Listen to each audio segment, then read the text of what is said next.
Podcast. The Brutally Delicious Podcast.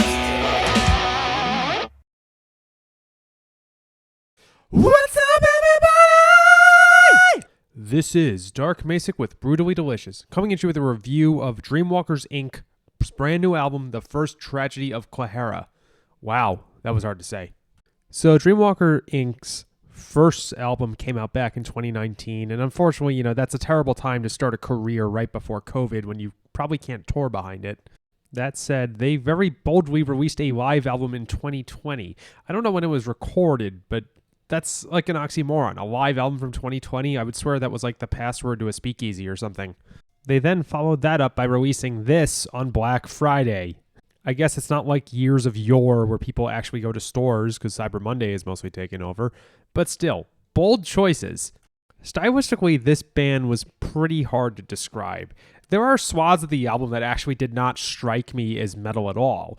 Parts of it were kind of like a swing rock, like swing style music meets rock. Not quite like Diablo Swing Orchestra, but that vein.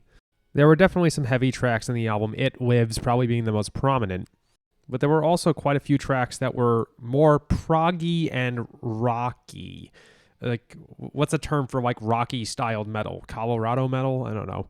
The vocal performances on this album are great. I think it's primarily a vocal-focused album, which is weird because most metal is guitar-focused. There are both male and female vocals here, and they're all kicking ass. So while I normally talk about what songs were standouts, I will do that later. I just want to point out that this song is really a story.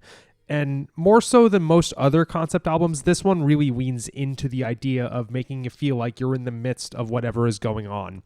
I plan to go back and reread all the lyrics. Maybe there's a synopsis that came with the album because they did such a great job of making you feel like you were in the midst of this.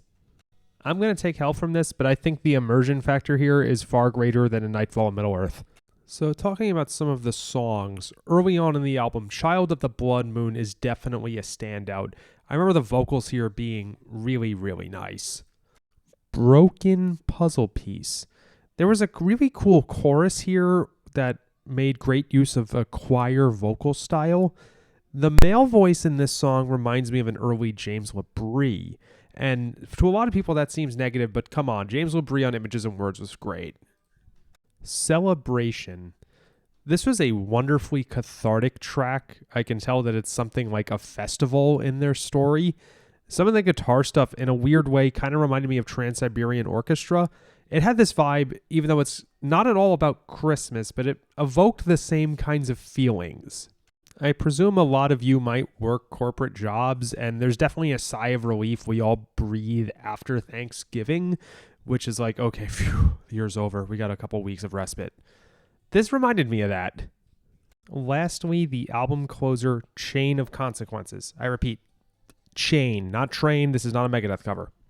It's about 11 minutes long. It's a great closer. More of that, cathartic album ending stuff that wraps the story and the conflicts and makes you feel like life is better after you've heard it.